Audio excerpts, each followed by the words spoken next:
तो एक कहानी से शुरू करते हैं। सर आइजैक न्यूटन की। साल था 1720 और दुनिया के सबसे महान वैज्ञानिकों में से एक न्यूटन ने साउथ सी कंपनी नाम के एक स्टॉक में अपनी सारी जमा पूंजी लगा दी। हाँ, ये कहानी तो कमाल की है। शुरुआत में तो सब ठीक था, उन्हें अच्छा खासा मुनाफा भी हुआ, लेकिन फिर उन्हें लगा कि बाजार हाथ से निकल रहा है, तो उन्होंने अपने सारे शेयर बेच दिए। एक समझदारी वाला फैसला लगता है ना? पर कहानी यहाँ खत्म नहीं होती। बिल्कुल नहीं। कुछ ही महीनों बाद जब बाजार और चढ़ा तो न्यूटन लालच में आ गए और फिर से ऊंचे दाम पर बाजार में कूद पड़े। और नतीजा ये कि उन्होंने आज के हिसाब से करीब $3 मिलियन से ज्यादा गंवा दिए। बाद में उन्होंने एक बहुत मशहूर बात कही, मैं तारों की गति की गणना तो कर सकता हूं, लेकिन लोगों के पागलपन की नहीं। ये अविश्वसनीय है ना? एक ऐसा व्यक्ति जिसने ब्रह्मांड के नियमों को समझा, वो इंसानी भावनाओं के आगे हार गया। और यही बात हमें सीधे आज के सवाल पर लाती है। एक इंटेलिजेंट इन्वेस्टर या समझदार निवेशक होने का असल मतलब क्या है? हाँ, क्योंकि जैसा बेंजामिन ग्राहम समझाते हैं, इसका IQ या पढ़ाई लिखाई से कोई लेना देना नहीं है। बिल्कुल नहीं। ये पूरी तरह से चरित्र और इमोशनल डिसिप्लिन का खेल है। और यही इसे इतना मुश्किल और दिलचस्प बनाता है। आज हम बेंजामिन ग्राहम के दिए सिद्धांतों के आधार पर समझदार निवेश की दुनिया को समझने की कोशिश करेंगे। हम ये जानेंगे कि निवेश और अटकलों में क्या फर्क है, बाजार के इस पागलपन से कैसे निपटा जाए और सबसे जरूरी, खुद को अपनी ही गलतियों से कैसे बचाया जाए। तो चलिए सबसे बेसिक सवाल से शुरू करते हैं। ग्राहम के मुताबिक निवेश और अटकलें इनमें फर्क क्या है? हम में से कई लोग जो शेयर बाजार में पैसा लगा रहे हैं, उन्हें लगता है कि वो निवेश कर रहे हैं, पर क्या वो सच में ऐसा कर रहे हैं? ये एक बहुत बड़ा कंफ्यूजन है और यहीं से ज्यादातर गलतियां शुरू होती हैं। ग्राहम की परिभाषा वो बहुत सख्त है इस मामले में। वो निवेश की 3 शर्तें बताती हैं। ओके। पहली, आप जिस कंपनी में पैसा लगा रहे हैं उसके बिजनेस का गहराई से विश्लेषण करें। जी। दूसरी, अपने मूलधन की जो पैसा आपने लगाया है उसकी सुरक्षा पक्की करें। और तीसरी, एक संतोषजनक रिटर्न की उम्मीद रखें। अगर ये तीनों शर्तें पूरी नहीं हो रही तो आप निवेश नहीं कर रहे, आप अटकलें लगा रहे हैं। सीधी सी बात है। एक मिनट, ये संतोषजनक रिटर्न वाली बात थोड़ी क्लियर नहीं है। मेरे लिए जो संतोषजनक है वो शायद किसी और के लिए ना हो। क्या ग्राहम इससे और साफ करते हैं? बहुत अच्छा सवाल है। संतोषजनक से उनका मतलब असाधारण या रातों रात अमीर बनाने वाला बिल्कुल नहीं है। उनका मतलब है एक ऐसा रिटर्न जो सेफ हो, भरोसेमंद हो, जैसे एक अच्छे सरकारी बॉन्ड से मिलता है। अच्छा। वो बेसिकली आपको जुए जैसी मुनाफे के लालच से बचाने की कोशिश कर रहे हैं। अटकलें लगाना तो बस इस उम्मीद पर दाव लगाना है कि कोई दूसरा वो उसी स्टॉक के लिए आपसे ज्यादा कीमत देने को तैयार हो जाएगा, चाहे उस बिजनेस की असल कीमत कुछ भी हो। और वॉल स्ट्रीट पर तो कहावत भी है कि जब कोई खरीद बिक्री करता है तो ब्रोकर तो हमेशा ही पैसा कमाता है। बिल्कुल। अटकलें एक ऐसे कैसीनो की तरह हैं जहां आप खुद को ही हराने के लिए सबसे ज्यादा दांव पर होते हैं। दूसरी तरफ निवेश एक ऐसा अनोखा कैसीनो है जहां अगर आप टिके रहे तो समय और संभावनाएं आपके पक्ष में काम करती हैं। 90 के दशक का जो आखिरी दौर था वो इसका सबसे बड़ा एग्जाम्पल है। मुझे याद है ऑनलाइन ब्रोकरेज के विज्ञापन टीवी पर आते थे जिसमें कोई बताता था कि स्टॉक ट्रेडिंग से उसने अपना एक पूरा देश खरीद लिया है। हाँ, वो माहौल ही ऐसा बना दिया गया था कि कुछ ही क्लिक्स में हजारों डॉलर कमाए जा सकते हैं। लोगों का ध्यान कंपनी के बिजनेस से पूरी तरह हट गया था। बस टिकर सिंबल से मतलब था। सिर्फ टिकर सिंबल से। एक बहुत ही मजेदार किस्सा है जूनो ऑनलाइन सर्विसेज का। कंपनी ने घोषणा की कि वे एक ऐसी योजना पर काम करेंगे जिससे उन्हें पक्का नुकसान होगा। हाँ, और ये सुनने के बाद 2 दिनों में उनका स्टॉक आसमान छू गया। किसी ने बिजनेस की परवाह ही नहीं की। ये तो मजाक जैसा लगता है। लोग सिर्फ अक्षर देख रहे थे, कंपनी नहीं। इससे जुड़ा एक और किस्सा स्रोतों में है जो इससे भी ज्यादा अजीब है। कौन सा? ट्रेडर्स टिकर मास्टर ऑनलाइन जिसका सिंबल TMXO था उसे खरीदना चाहते थे, लेकिन हजारों ट्रेडर्स ने गलती से टेको सर्विसेज जिसका सिंबल TMCO था उसे खरीद लिया। अच्छा। और कुछ ही मिनटों में टेको का स्टॉक लगभग 3 गुना हो गया। कमाल है। और मजे की बात यह है कि जब ये गड़बड़ी सामने आई तब भी कई लोगों ने TMCO को नहीं बेचा। उन्हें लगा कि शायद इसमें भी कोई राज छुपा है। ये भीड़ के पागलपन का सबसे बेहतरीन उदाहरण है और ये सब ग्राहम की सबसे बड़ी चेतावनी को सच साबित करता है। निवेशक की मुख्य समस्या और यहाँ तक कि उसका सबसे बुरा दुश्मन वो खुद होने की सबसे ज्यादा संभावना है। तो जब ग्राहम गहन विश्लेषण की बात करते हैं तो उनका असल में क्या मतलब है? क्या हमें एक सफल निवेशक बनने के लिए मतलब अकाउंटिंग का एक्सपर्ट बनना पड़ेगा? नहीं, बिल्कुल नहीं। और ये समझना बहुत जरूरी है, गहराई से विश्लेषण सिर्फ आंकड़े देखना नहीं है। इसका मतलब है कंपनी के मैनेजमेंट को समझना, उसके कॉम्पिटिटर्स को जानना और ये सोचना कि क्या इस बिजनेस में अगले 10-20 साल तक टिके रहने की क्षमता है। क्या इसके पास कोई ऐसा स्थायी फायदा है जिसे कोई और आसानी से कॉपी नहीं कर सकता? मतलब आप एक बिजनेस का हिस्सा खरीद रहे हैं, लॉटरी का टिकट नहीं। ये TMXO और TMICO वाली घटना तो वाकई पागलपन है। ये दिखाता है कि भीड़ कितनी आसानी से तर्क खो सकती है। लेकिन क्या इस पागलपन में कोई पैटर्न है? ग्राहम ने इसे समझने के लिए एक बहुत ही दिलचस्प तरीका सुझाया है, मिस्टर मार्केट का। मिस्टर मार्केट, ये शायद ग्राहम का सबसे पावरफुल आइडिया है। कल्पना कीजिए कि आपका एक बिजनेस पार्टनर है, मिस्टर मार्केट। वो बहुत मनमौजी है। मनमौजी? हाँ, हर दिन वो आपके पास आता है और आपको अपने शेयर खरीदने या बेचने के लिए कीमत बताता है। कभी वो बहुत ज्यादा उत्साहित और लालची होता है और बहुत ऊंची कीमत लगाता है, और कभी वो बहुत निराश और डरावा हुआ होता है और बहुत ही कम कीमत पर सब कुछ बेचने को तैयार रहता है। तो एक समझदार निवेशक के लिए संदेश ये है कि मिस्टर मार्केट के मूड को खुद पर हावी न होने दें। बिल्कुल। जब वो बहुत लालची होकर ऊंचे दाम दे रहा हो तो उसे बेचने पर विचार करें, और जब वो डर कर सब कुछ सस्ते में बेच रहा हो तब उससे खरीदने का मौका देखें। एग्जैक्टली। और यहीं पर सबसे बड़ा और थोड़ा अजीब लगने वाला सच छुपा है।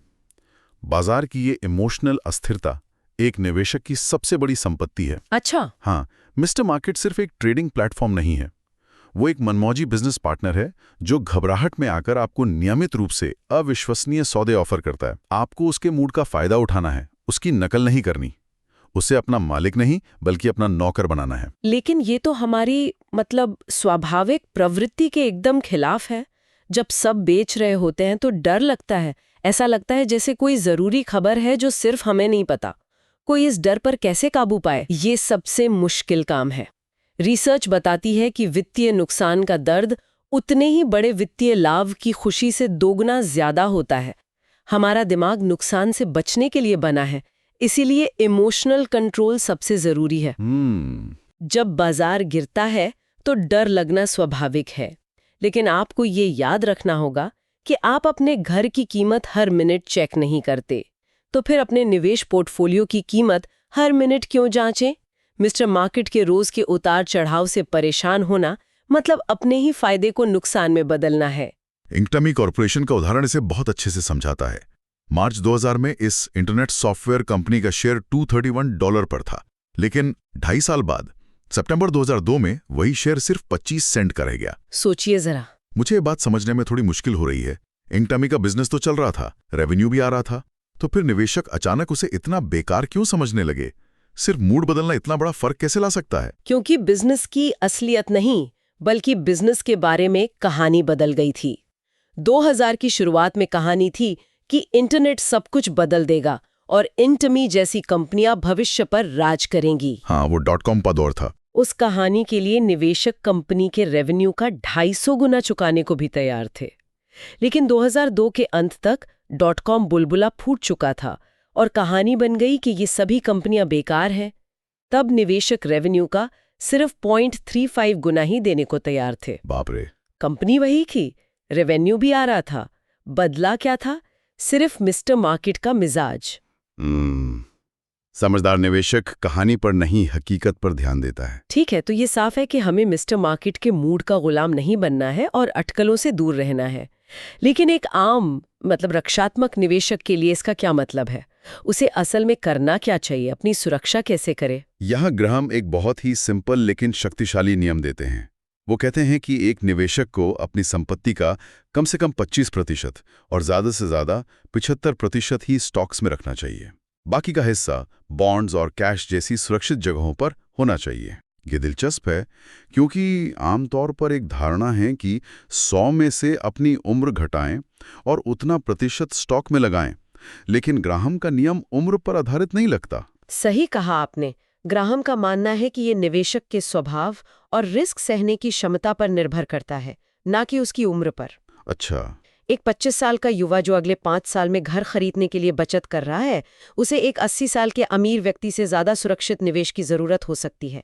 वो बॉन्ड और कैश को एक साहस की गद्दी या करेज कुशन कहती हैं। करेज कुशन? हाँ, जब बाजार बुरी तरह गिरता है तो यही सुरक्षित पैसा आपको हिम्मत देता है कि आप डर कर अपने स्टॉक ना बेचें। ये आपको अनुशासित रहने में मदद करता है। लेकिन 25% से 75% की रेंज तो बहुत बड़ी है। एक निवेशक ये कैसे तय करे कि उसके लिए सही क्या है?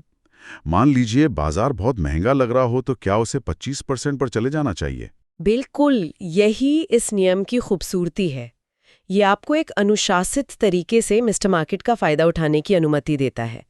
जब आपको लगे कि बाजार बहुत ज्यादा आशावादी है और कीमतें बहुत ज्यादा हैं, मतलब मिस्टर मार्केट बहुत लालची है, तो आप धीरे धीरे अपने स्टॉक का हिस्सा 25% की ओर ले जा सकते हैं। और जब बाजार में निराशा हो? हाँ, और जब बाजार में निराशा हो, कीमतें गिरी हुई हों, यानी मिस्टर मार्केट डरा हुआ है, तो आप अपने स्टॉक का हिस्सा बढ़ाकर 75% की ओर ले जा सकते हैं। ये आपको खुद के लालच और डर से बचाता है।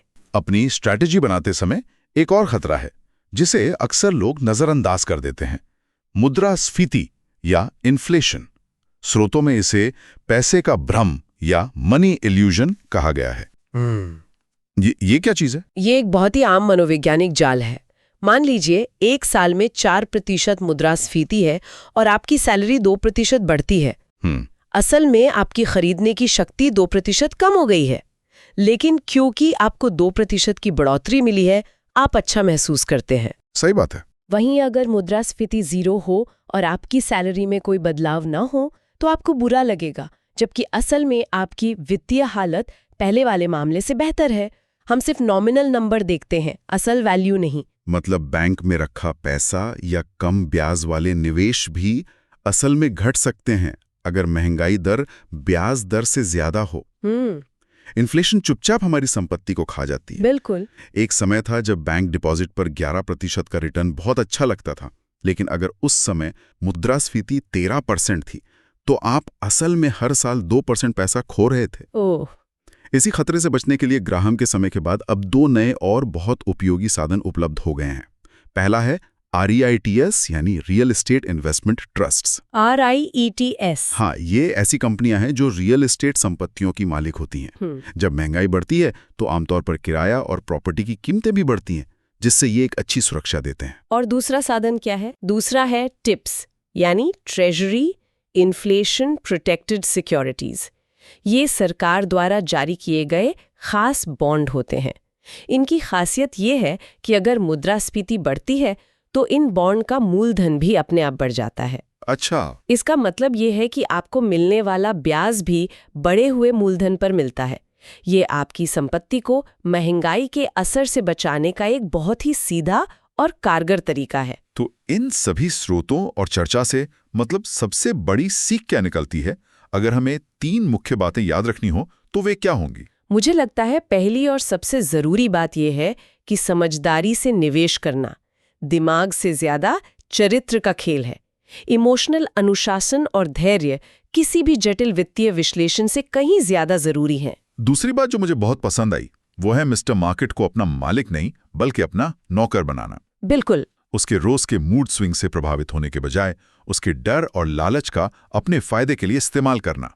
उसकी घबराहट आपके लिए एक अवसर है। और तीसरा, शायद सबसे मुश्किल, अटकलों के रोमांच से बचना और एक अनुशासित सोची समझी रणनीति पर टिके रहना। जल्दी अमीर बनने की कोशिश में अक्सर लोग अपनी मेहनत की कमाई गंवा देते हैं। एक स्थायी और भरोसेमंद तकनीक ही लंबे समय में काम आती है, भले ही वो थोड़ी बोरिंग लगे। सर आइजैक न्यूटन की कहानी पर वापस लौटते हैं। ये सोचना कितना आश्चर्यजनक है कि मानव इतिहास के सबसे प्रतिभाशाली दिमागों में से एक भीड़ के मनोविज्ञान का शिकार हो गया और मूर्खों की तरह काम कर बैठा। सही कहा। ये हमें याद दिलाता है कि निवेश में सबसे बड़ी लड़ाई बाजार या दूसरों से नहीं बल्कि खुद से है। ये बिल्कुल सही है। और इसी लड़ाई में निवेशकों की मदद करने के लिए ग्राहम एक बहुत ही अनोखा सुझाव देती हैं। वो कहती हैं कि हर निवेशक को एक मालिकी अनुबंध या ओनरशिप कॉन्ट्रैक्ट पर हस्ताक्षर करने चाहिए। ये क्या है? ये एक तरह का खुद से किया गया वादा है, जहां आप लिखते हैं कि आप एक निवेशक हैं, अटकलबाज नहीं, और आप बाजार के मूड के आधार पर अपने फैसले नहीं बदलेंगे। ये एक दिलचस्प विचार है। इससे एक आखिरी सवाल मन में आता है जिस पर हमारे श्रोता सोच सकते हैं। अगर हर किसी को निवेश करने से पहले ऐसे किसी व्यक्तिगत अनुबंध पर हस्ताक्षर करना, मतलब अनिवार्य कर दिया जाए, जहां वे अपनी रणनीति और अनुशासन के लिए खुद को जवाबदेह ठहराएं, तो क्या इससे लोगों के वित्तीय व्यवहार में कोई बड़ा बदलाव आ सकता है?